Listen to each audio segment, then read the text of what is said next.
अस्सलाम वालेकुम friends, I hope you fine shine. मैं हूं आपका दोस्त खालिद अहमद और आज मैं ASP.NET MVC सीरीज़ का पार्ट 10 लेकर आया हूं और आज के टॉपिक का नाम है loops and directive in razor.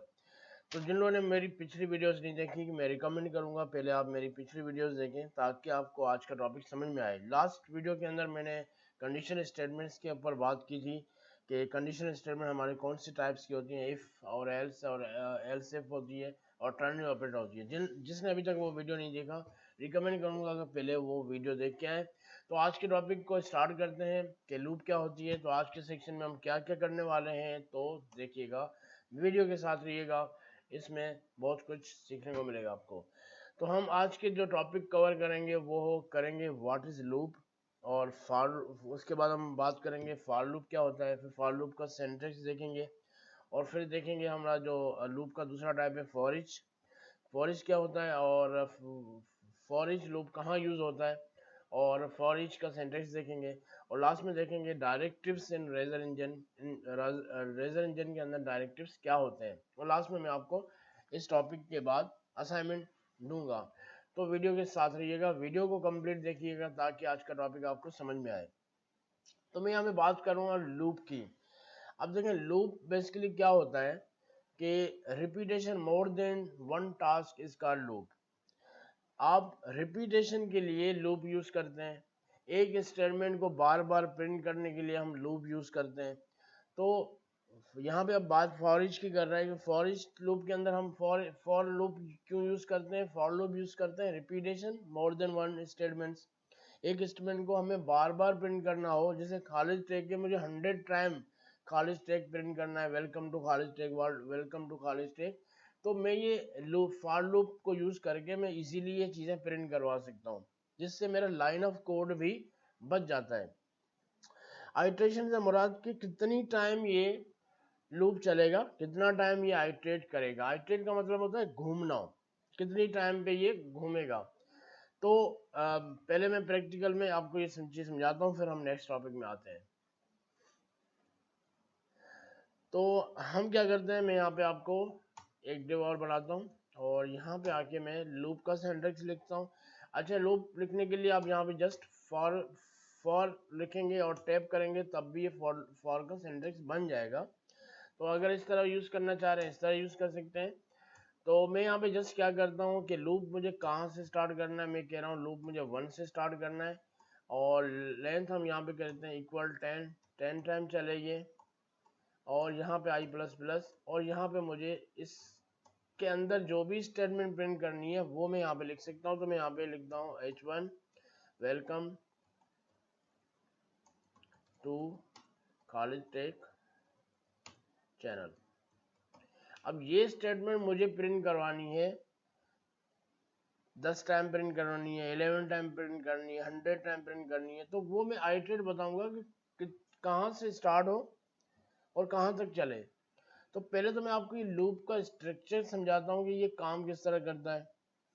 देखें, फॉर लूप के अंदर हमारे पास 3 स्टेप होते हैं। इस स्टेप को बोलते हैं इनिशियलाइजेशन, लूप कहाँ से स्टार्ट हो, और इस स्टेप को बोलते हैं कंडीशन। जब तक कंडीशन ट्रू होती जाएगी ये लूप के अंदर, बॉडी के अंदर आएगा और आपकी स्टेटमेंट प्रिंट करेगा। जैसे ही फॉल्स होगी तो ये इस बॉडी के अंदर आना खत्म हो जाएगा और वहां पे लूप हमारा खत्म हो जाएगा। और तीसरा जो स्टेप है इसका है इंक्रीमेंट और डिक्रीमेंट। आप यहाँ तो इंक्रीमेंट कर सकते हैं, यहाँ डिक्रीमेंट कर सकते हैं। अब पहले मैं इसको आउटपुट दिखाता हूँ आपको, फिर मैं आपको समझाता हूँ कि ये काम किस तरह करता है। तो हम देखते हैं इसका आउटपुट क्या आता है हमारे पास। यहाँ पे मैं इसको चलाता हूँ, यहाँ पे देखें आपके पास ये चीज welcome to Khalid Tech, welcome to Khalid Tech channel, ये स्टेटमेंट रिपीट हो रही है क्योंकि इस स्टेटमेंट को मुझे बार बार प्रिंट करना था। तो हमने फॉर लूप की डेफिनेशन क्या देखी कि repetition more than one statement, वहां पे हम यूज करते हैं लूप। तो इज दैट क्लियर। अब हम बात करते हैं कि ये जो है चल कैसे रहा है।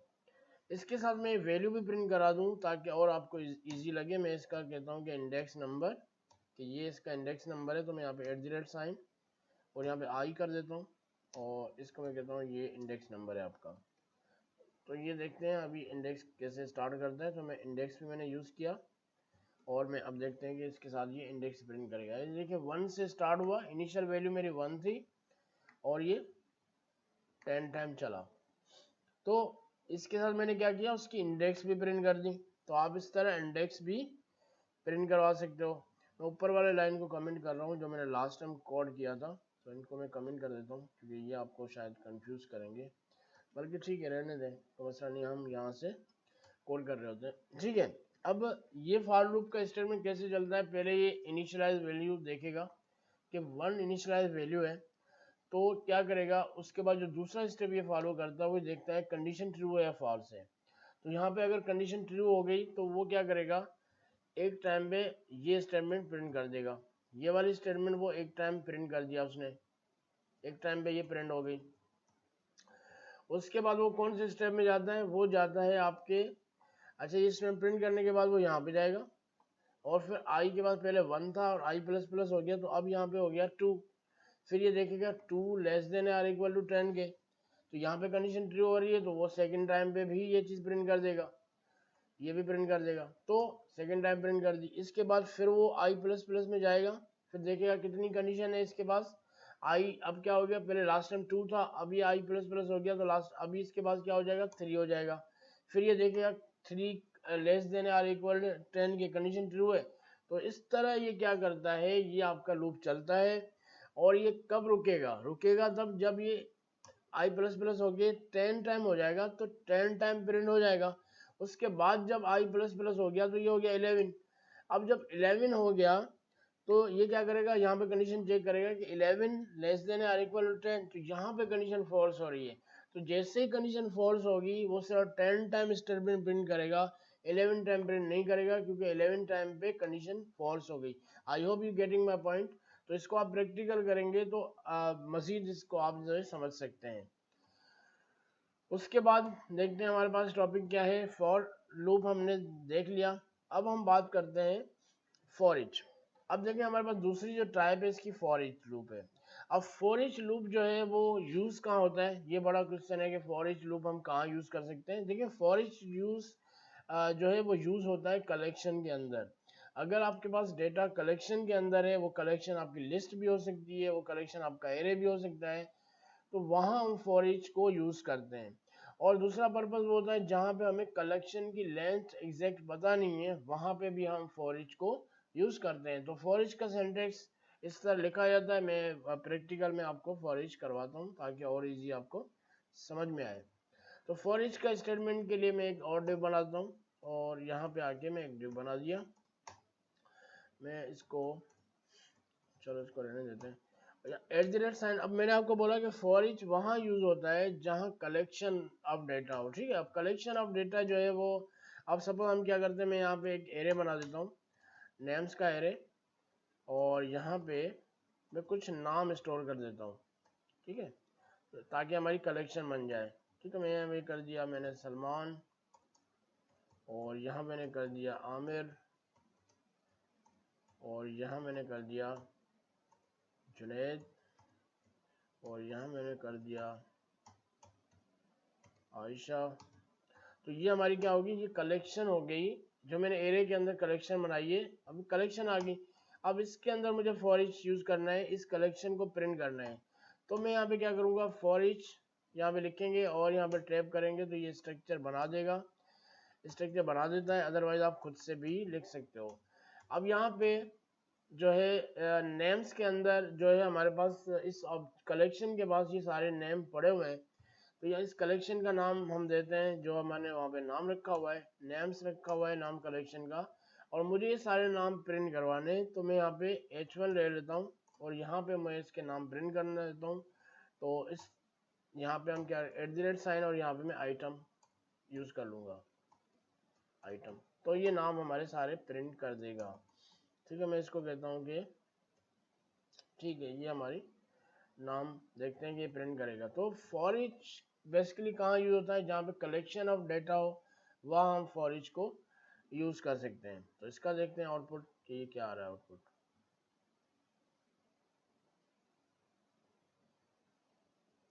तो आप देख सकते हैं यहाँ पे देखें, सलमान, आमिर, जुनैद, आयशा। तो ये हमने कलेक्शन बनाई थी जिसकी वो हमें फॉर ईच में वो प्रिंट कर रहा है। ठीक है, I hope you getting my point. और अच्छा, क्योंकि ऊपर ये जो है बेसिकली यहाँ पे कंडीशन फॉल्स हो गई थी, इस वजह से ये प्रिंट नहीं कर रहा। तो ये आप परेशान हो रहे होंगे कि ऊपर ये कलेक्शन ये लूप क्यों नहीं चला। लूप इसलिए नहीं चला क्योंकि ये 11 पे ये फॉल्स हो गया तो लूप नहीं चलेगा। अगर मैं 1 कर दूंगा तो ये लूप वाली वैल्यू हमें पास आएगी। ठीक है, ये देखें लूप की कंडीशन, उसके बाद ये हमारा फॉर ईच चल गया। I hope you getting my point कि मैं क्या चीज़ यहाँ समझाना चाह रहा हूँ। तो फॉर ईच आप कलेक्शन में यूज़ कर सकते हैं, लिस्ट बना सकते हैं, एरे में भी आप फॉर ईच यूज़ कर सकते हैं।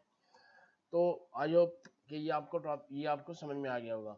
अब हम आगे देखते हैं कि हमारे पास आगे टॉपिक। अच्छा, उसके बाद हम बात करेंगे डायरेक्टिव्स इन रेजर इंजन। अब डायरेक्टिव्स क्या चीज़ होती है। डायरेक्टिव्स बेसिकली व्यू के अंदर यूज़ होता है। जैसे मॉडल का अगर आप मेरी वीडियो मॉडल के अंदर देखें तो मैंने ये मॉडल वाला डायरेक्टिव यूज़ किया हुआ था। और आज मैं बताऊंगा आपको यूजिंग डायरेक्टिव कैसे यूज़ होता है और मॉडल डायरेक्टिव कैसे यूज़ होता है। तो सिंपली क्या करना है तो आपको कि हम यहाँ पे देखें ये व्यू के अंदर है। अभी हमने यहाँ पे जो है वो हार्ड कोड किया हुआ है। अब सपोज मुझे डेटा मॉडल से चाहिए। अभी मैंने मॉडल नहीं बनाया, लेकिन अब मैं चाहता हूँ कि मुझे ये सारी डेटा कहाँ से चाहिए, मुझे मॉडल से डेटा चाहिए।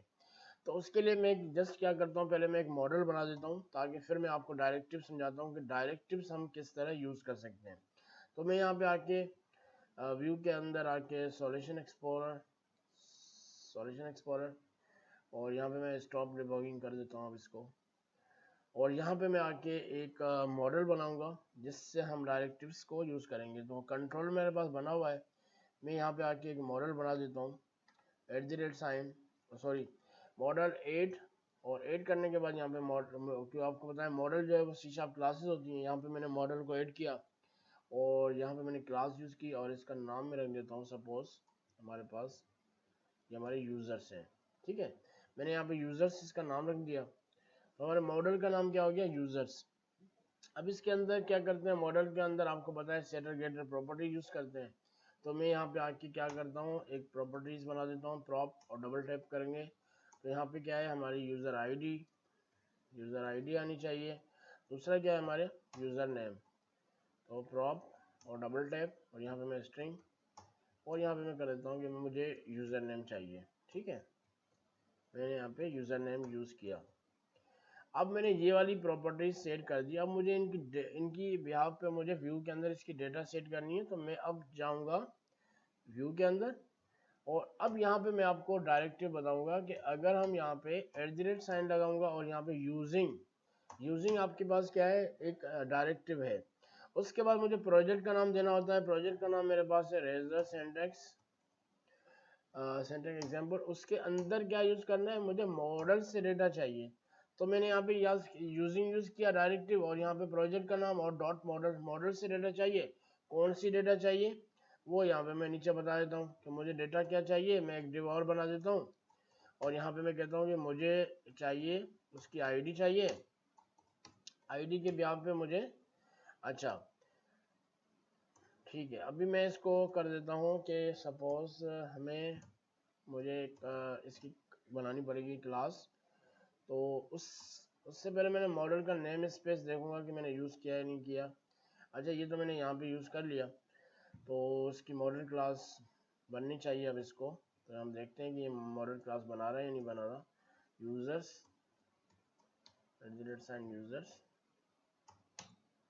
यहाँ पे बात कर रहे थे कि हम अब क्या होता है, मैंने वहाँ ऊपर डायरेक्टिव बता दी कि डायरेक्टिव हमारी क्या है ये हमारी क्या होगी, ये हमारे रेजर इंजन के अंदर डायरेक्टिव्स होगी। प्रोजेक्ट का नाम, फिर मॉडल्स। अब मैं यहाँ पे आके क्या करता हूँ, मुझे इस यूजर्स की इंफॉर्मेशन चाहिए। तो मैं यहाँ पे @ और ब्रैकेट ओपन ब्रैकेट क्लोज, यहाँ पे यूजर्स के नाम से मैं एक जो हम वहाँ पे क्लास बना चुके हैं, यहाँ पे मैं ऑब्जेक्ट और यहाँ पे न्यू यूजर्स, इसको हम डेटा जो है वो देते हैं। इसके अंदर डेटा क्या देना है मुझे, यूज़र आईडी है 1। उसके बाद क्या देना है मुझे, कॉमा। उसके बाद मुझे क्या देना है, यूज़र का नाम है खालिद। तो ये मैंने इन्फॉर्मेशन दे दी इसके अंदर। अब मुझे क्या चाहिए, मुझे इसको डेटा को प्रिंट करना है, तो मैं यहाँ पे आके एक और डिव बनाता हूँ और मैं यहाँ पे आके इसको क्या चाहिए, मुझे पहले आईडी चाहिए, तो आईडी के यहाँ पे मैं @ यूजर आईडी, सॉरी ऑब्जेक्ट के अंदर यूजर आईडी होगा, यूजर आईडी, तो ये हमारी प्रिंट हो जाएगी। और मुझे क्या चाहिए, नेम चाहिए, तो यहाँ पे आके @ ऑब्जेक्ट और यूजर नेम, तो ये यूजर नेम प्रिंट हो जाएगा। तो अब आप किस तरह भी आप डिस्प्ले करना चाह रहे हो वो आप अपने हिसाब से अंदाज इसको CSS लगा के टेबुलर फॉर्म में भी आप इसको शो कर सकते हो। मैं जस्ट आपको बता रहा हूँ कि हम डायरेक्टिव्स किस तरह यूज़ करते हैं। तो इसको चलाते हैं, देखते हैं हमारे पास आउटपुट क्या आ रहा है। वीडियो के साथ रहिएगा और जो चीज़ मैं करवा रहा हूँ काइंडली वो प्रैक्टिस करें। प्रैक्टिस नहीं करेंगे तो आपको ये चीज़ कभी भी नहीं आएगी। तो ये सारे ओवरऑल प्रैक्टिस के ऊपर है, जितनी आप प्रैक्टिस करेंगे उतनी ही आपको ये चीज़ समझ में आएगी। और जो मैं असाइनमेंट्स दे रहा होता हूँ उसको प्लीज़ सीरियसली जो है असाइनमेंट्स करें, क्योंकि असाइनमेंट नहीं करेंगे तो आपको ये चीज़ समझ नहीं आएगी।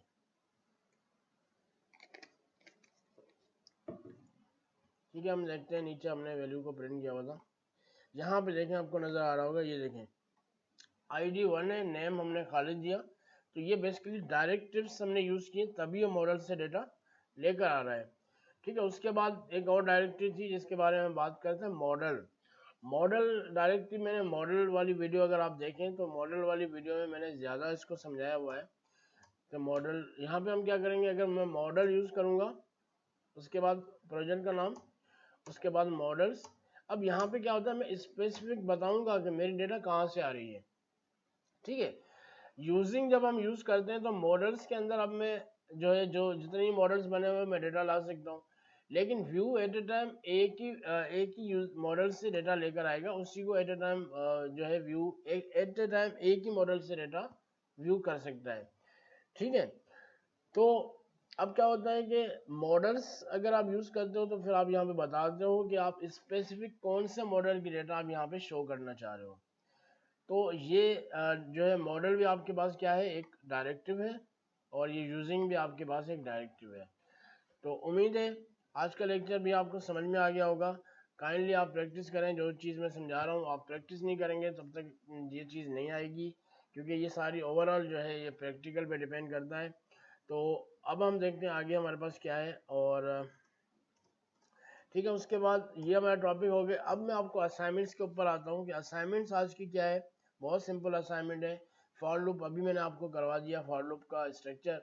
अब आपको क्या करना है, असाइनमेंट ये है कि आप फॉर लूप में जो है टेबल बनाएंगे। टेबल किस तरह बनती है फॉर लूप के अंदर, जैसे हम यूज़र जो है आपसे जो है आप एक वेरिएबल बनाए टेबल नंबर, उसमें आपने 5 दी तो 5 की टेबल प्रिंट हो जाए।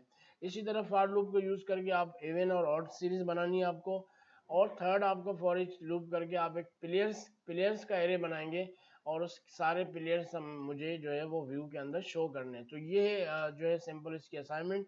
काइंडली असाइनमेंट करने के बाद आप मुझे मेल कर सकते हैं असाइनमेंट। अगर ये वीडियो आपको अच्छी लगी तो प्लीज़ कमेंट करके बताएं।